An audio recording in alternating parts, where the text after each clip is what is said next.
कभी कभी सुनी हुई बातें समझ में नहीं आने की वजह से जीवन में हम रास्ते से भटक जाते हैं। जैसे कि यह संसार एक माया है, रिश्ते नाते सब झूठे हैं। यह पूरा संसार ही दुख का सागर है।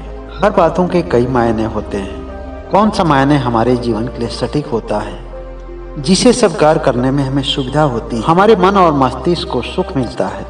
इसी आधार पर उन मायनों को हम स्वीकार करते हैं। जब मन में सुख की आकांक्षा हो तो दुख तो मिलना स्वाभाविक है। जब हम सुख को किसी विषय वस्तु से जोड़ लेते हैं और उस वस्तु को पाने में जब हमें देर लगती है, उसको पाने में हमें अधिक प्रयास करना पड़ता है, तब भी हमें दुख होता है। उस विषय वस्तु को मिलने पर उससे सुख मिलने की जो मात्रा हम निर्धारित करते हैं, उसमें फेरबदल होने पर भी हमें दुख मिलता है। और जो चीज मिलती है वह छूटती भी है, क्योंकि पास आने वाली चीज कभी न कभी दूर भी होती है। यह तो प्रकृति का ही नियम है। और सुख देने वाली वस्तु जब हमसे दूर होती है तब हम दुखी होते हैं, जबकि इन सभी परिस्थितियों के जन्मदाता हम खुद ही होते हैं, क्योंकि हम अपने मन के अधीन होते हैं। विषय वस्तु के दुख से ही मनुष्य के अंदर वैराग्य का जन्म होता है और उसे इस संसार की हर एक चीज दुखदायी लगती है। वह जिधर भी देखता है केवल दुख ही दुख नजर आता है। जिस वस्तु से औरों को सुख मिलता है उस वस्तु में उसको दुख नजर आता है।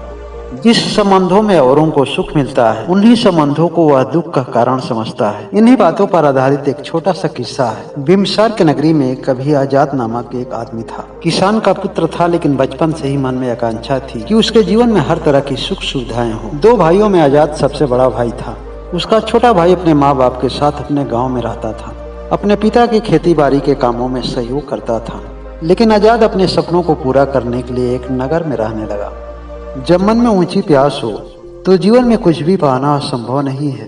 आजाद ने अपने सपनों को पूरा करने के लिए जो भी कुछ संभव हो सका उसने सब कुछ किया। एक सफल व्यापारी बना और नगर में ही एक मकान बनाया। समय की कमी से न ही अपने गांव जा पाता था और न ही वह अपने माता पिता से मिल पाता था। कभी कभी बहुत दूर तक आगे देखने वाला व्यक्ति जीवन की दौड़ में इतना दूर निकल जाता है कि वह अपने मूल स्वभाव को भी बहुत पीछे छोड़ देता है। आजाद के सपने न केवल उससे भाई और अपने माता पिता से दूर करते हैं, बल्कि वह अपने समाज और संस्कृति से भी दूर हो जाता है। आजाद ने अपने ही स्तर के व्यापारी की लड़की के साथ शादी भी कर लिया। स्थिति कुछ ऐसी बनी कि वह अपनी शादी में अपने माता पिता को बुला नहीं सका। अपने माता पिता से मिलने जरूर गया।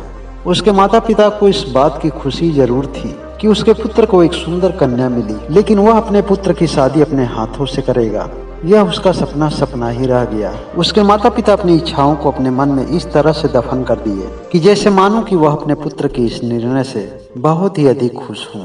आजाद अपने माता पिता के साथ एक दिन गुजारने के पश्चात वह अपने दूसरे घर और नगर में पहुंच जाता है। कुछ दिन के पश्चात आजाद के माता पिता भी इस दुनिया से चले जाते हैं और उसके कुछ ही पश्चात आजाद और आजाद की पत्नी से मनभेद हो जाता है। आजाद की कोई भी संतान नहीं रहती है और उसकी पत्नी उससे तलाक ले लेती है।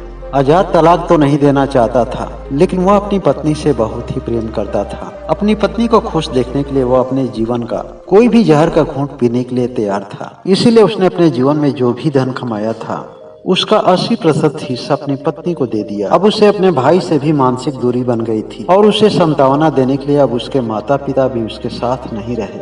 पत्नी के दूर होते ही वह अपने जीवन में इस तरह से टूटा कि समाज के समझाने के बावजूद भी किसी दूसरे विकल्प का उसने चयन नहीं किया। अब आजाद के मन में वैराग्य का जन्म होने लगा। मन की सभी इच्छाएं और कामनाएं शून्य हो गईं। जिस तरह से एक सुंदर सपना नींद के टूटते ही विलुप्त हो जाता है, उसी तरह आजाद को भी लगने लगा।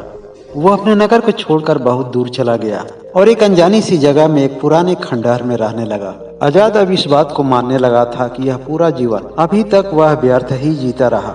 जिस सपने के पीछे वह आज तक भागता रहा वह उसके मन का केवल भ्रम रहा। लेकिन इस बात से भी अनभिज्ञ रहा कि अगर जीवन दुखों का ढेर है तो इससे बाहर निकलने का रास्ता क्या है। कोई तो ऐसा रास्ता होगा जो आदमी के जीवन को संतुलित करता होगा। इन्हीं प्रश्नों का मंथन करते हुए वह एक दिन नदी के किनारे बैठा हुआ था। वह अपने पास के छोटे छोटे कंकड़ों को पानी में फेंकता जा रहा था। तभी उसने एक महात्मा को जल से बाहर निकलते हुए देखा। आजाद को दूर से ही महात्मा इतना शांत दिख रहे थे, जैसे मानो हर प्रश्न का उत्तर उनमें समाहित हो। वह महात्मा को ध्यान से देख रहा था, लेकिन महात्मा उसको बिना देखे आगे चलते चले जा रहे थे। आजाद महात्मा के पीछे पीछे चल दिया और वह महात्मा के आश्रम तक पहुंच गया। महात्मा ने आजाद को अचानक देखकर पूछा कि तुम कौन हो भाई और कहां से आए हो। और फिर आजाद ने अपनी पूरी बात उस महात्मा से बताई। आजाद ने महात्मा से पूछा कि हे गुरुदेव, आप इतना शांत कैसे दिखते हैं? आप देखने में ही लगता है कि आप बहुत ही सुखी हैं, जबकि सुख देने वाली कोई वस्तु भी आपके पास नहीं है, कोई रिश्ते नाते भी आपके पास नहीं है, कोई सत्ता और संपत्ति भी आपके पास नहीं है। तब महात्मा आजाद को समझाते हुए कहते हैं कि यही भ्रम तो मनुष्य के दुख का सबसे बड़ा कारण है। तुम्हारी नजरिए से यह संसार दुख का ढेर है। जो संसार पहले तुम्हें सुख देने वाला लगता था, उसी संसार को देखकर अब तुम दुखी होते हो। यह केवल मनुष्य के मन की इच्छाएं और दूसरों से जन्मी अपेक्षाएं होती हैं। जब तुम्हारे जीवन में चारों तरफ दुख नजर आने लगा, तो क्या तुमने कभी इस बातों पर विचार किया? तुमने अपने मन में कभी मंथन किया कि आखिर ऐसा क्यों हो रहा है? तुम्हारे सभी प्रश्नों के उत्तर तुम्हारे ही अंदर निहित हैं। आखिर जब तुम सुखी होते हो तो क्यों होते हो, और जब तुम दुखी होते हो तब क्यों होते हो? सुख और दुख कहीं बाहर नहीं है, बल्कि यह तुम्हारे अंदर ही विद्यमान है। तुम्हारे मन ने जो मांगा और मिल गया, तुम्हारे मन ने जो चाहा और हो गया, तब तुम्हें सुख मिलता है, तुम खुश होते हो। और जब तुम्हारे मन के हिसाब से नहीं मिला और नहीं हुआ, तब तुम दुखी होते हो। तुम्हारा नाम आजाद जरूर है और पूरी आजादी से अपने सपने के पीछे भागे हो, उसे तुमने पूरा भी किया, लेकिन फिर भी तुम अपने मन के अधीन रहे। तुम अपने मन से आजाद नहीं हो सके।